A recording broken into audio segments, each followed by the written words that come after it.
This is the unit circle. If you remember, the equation of a circle is x squared plus y squared equals 1.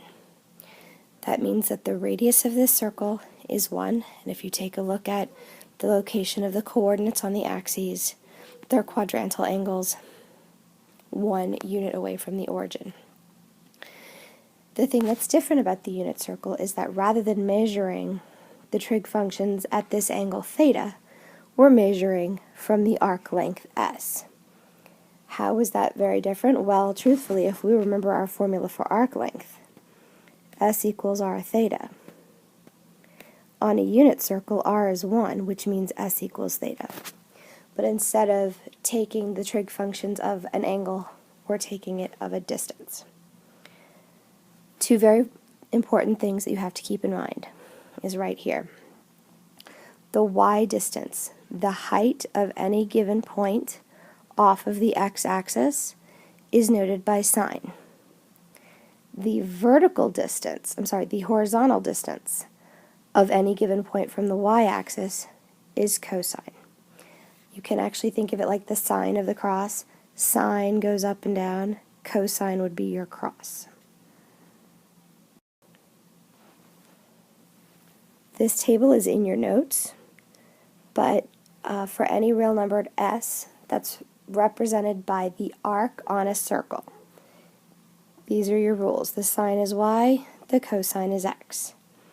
Remember that tangent is sine over cosine, so it's y over x as long as x is not equal to 0, which means that this does not exist on the y-axis. Again, cosecant would be the reciprocal of sine, so if sine is y, cosecant is 1 over y. Secant is the reciprocal of cosine, so if cosine is x, the secant is 1 over x. And then the cotangent is the reciprocal of tangent. Please pay attention to these notes. You can never have a 0 in the denominator, so these functions will not exist in places where there's 0 in the denominator. Here is your unit circle with all of your radian and angle measures listed and the coordinates.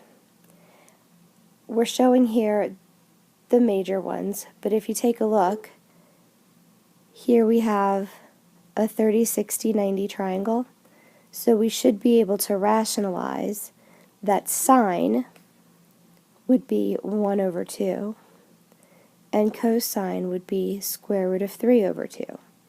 So sine is 1 over 2, cosine is square root of 3 over 2. If you take a look at the reflected angle here,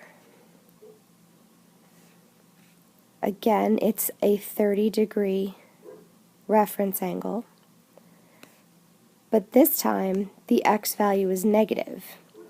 However, if you notice, it's still square root of 3 over 2, just like it was here. These will hold true for every one of these angles. This is not something that you have to commit to memory, but you do need to be able to rationalize it. Okay, for this first example, we're going to find the exact values of the sine, cosine, and tangent of negative 3 pi. What we're paying attention to here is the unit circle, and we learned in the last lesson that one time around the unit circle was 2 pi. So 1 revolution is equal to 2 pi. These are giving us negative 3 pi, so what that means is we have to go backwards 3 pi. So there's negative 2 pi and pi. So our our point ends up being here. Remember that sine of s is y, cosine of s is x, tangent of s is y over x. So here, sine of negative 3 pi, I'm just looking for the y value, and in this case the y value is 0. The cosine of negative 3 pi is the x value, which is negative 1, and then the tangent will be y over x, which is just equal to 0. If 0 is in the numerator, the answer is 0. If 0 is in the denominator, it's undefined. On this problem, again, we're looking for exact values. Remember that exact values, again, they contain pi, they contain radicals, they are not decimal values. So I'll start with my unit circle. And this asks for 4 pi over 3. So let's think about what we know. 180 degrees is pi. We could think of that as 3 pi over 3, which means that 4 pi over 3 is about here. Now you have to remember that this whole semicircle is a distance of pi, and I need a third of it. This has a reference angle of 60, so I'm looking at a reference triangle. That's a 30, 60, 90. There's my 60. And if I'm thinking about it as such, I would think of this as 1, 2, square root of 3. So the sine of this angle would be square root of 3 over 2. That means my y value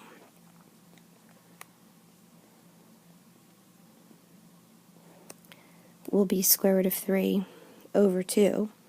However, given the location right here, I know that it has to be negative. If I want the cosine,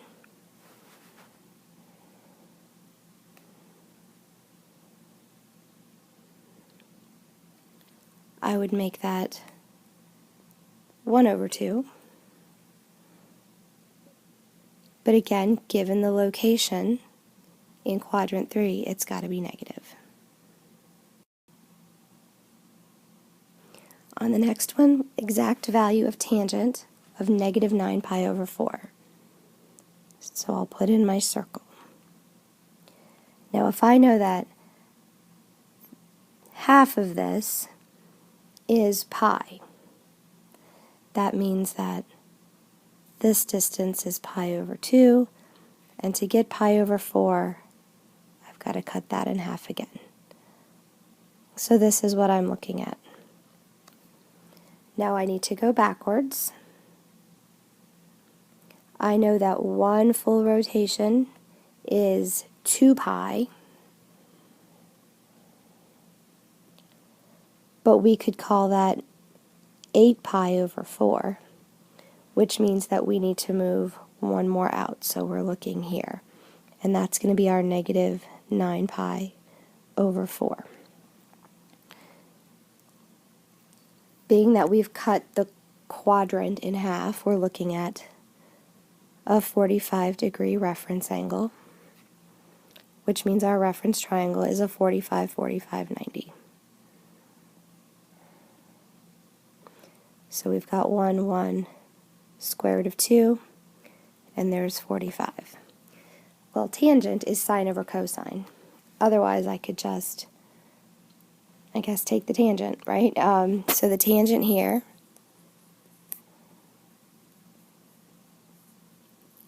I'm looking at 1 over 1, but given the location, remember, you can't forget all students take calculus. That means that tangent is negative in quadrant 4, so it will be negative 1.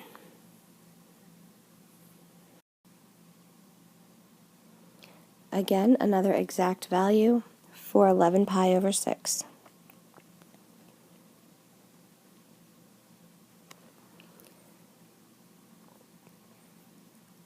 I know that one complete rotation is 2 pi, which we could call 12 pi over 6. Which means that I can't go a full rotation. I have to go 1/6 less than that. actually 1/6 of pi less than that, so 1/6 of this less. So that's going to put it right here.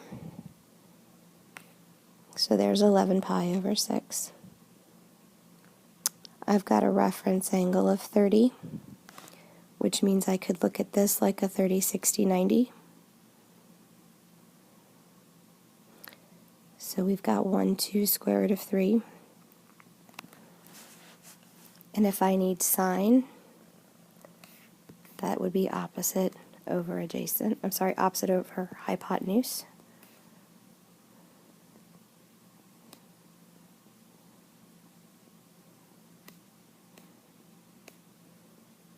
However, once again, we can't forget all students take calculus. That means that this 1/2 must be negative. The next set is actually pretty simple. Approximate to the nearest thousandth. That means put this in your calculator.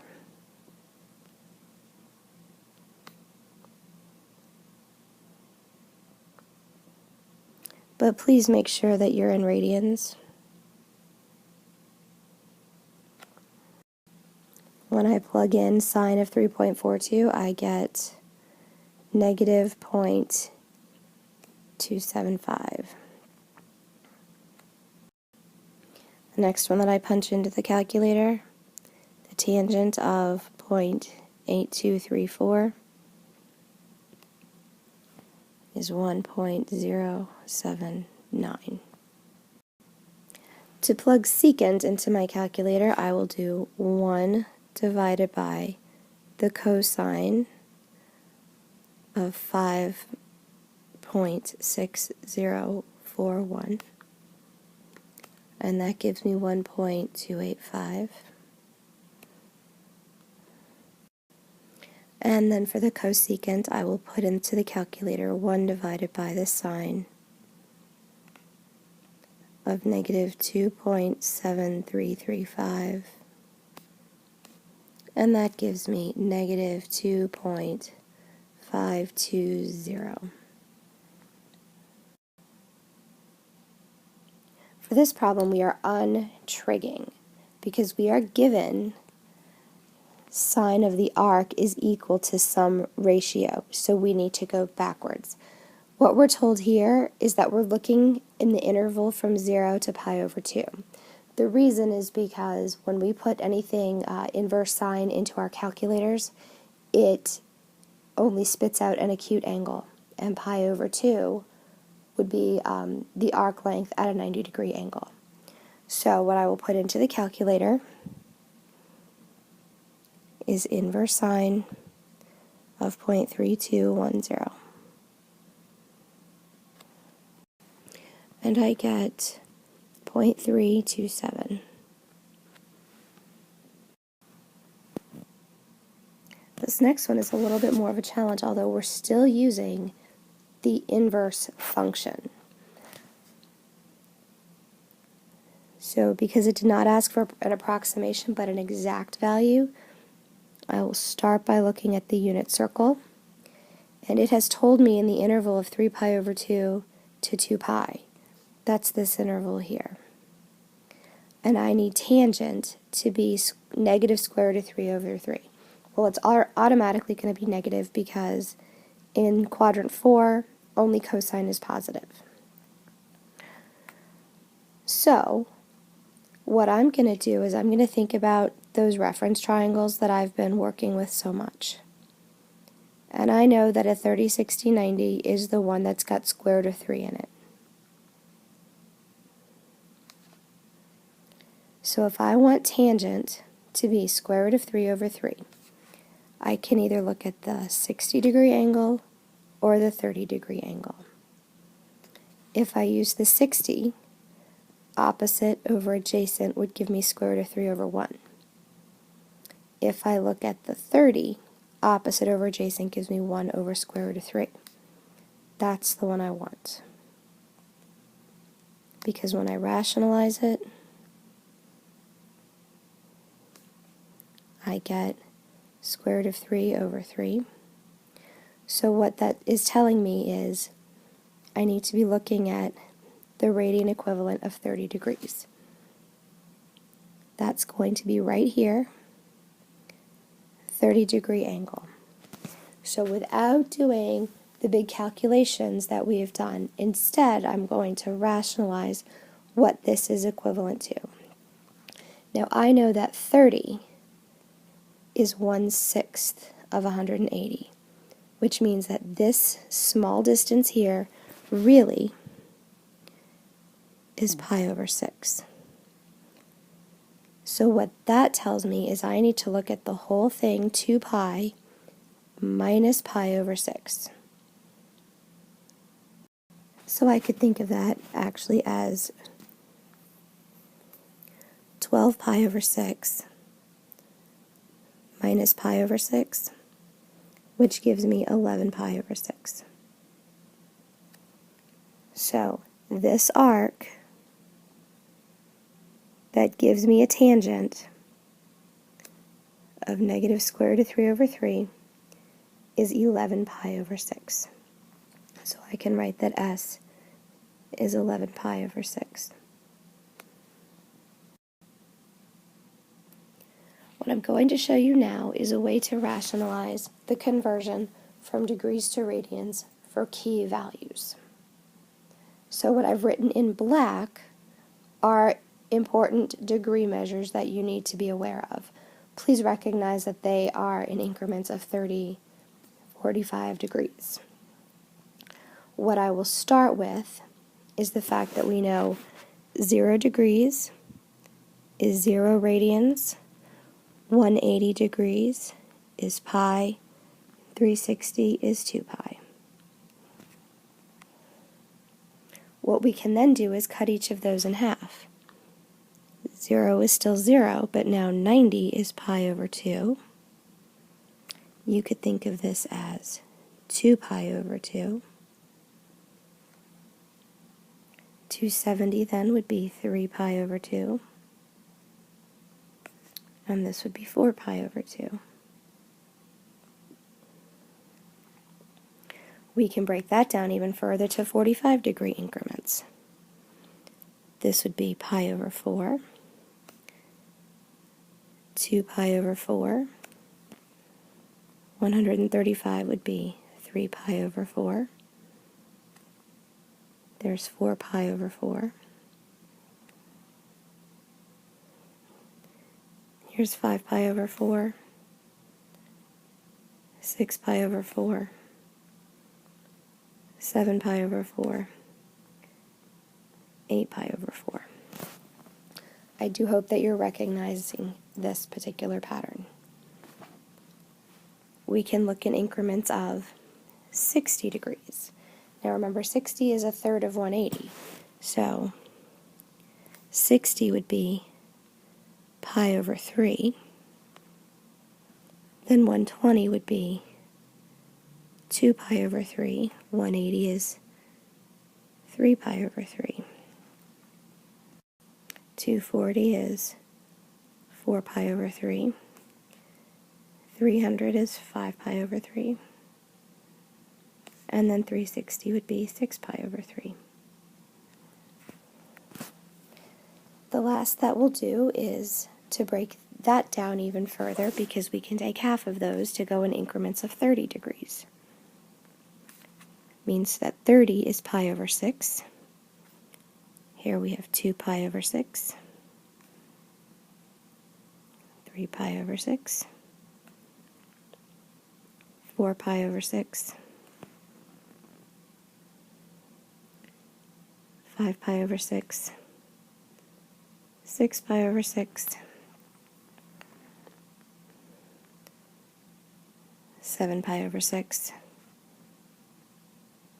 8 pi over 6, 9 pi over 6, 10 pi over 6, 11 pi over 6, and 12 pi over 6. You should be very familiar with these. You should be able to think about these transformations or these conversions from degrees to radians and back very quickly.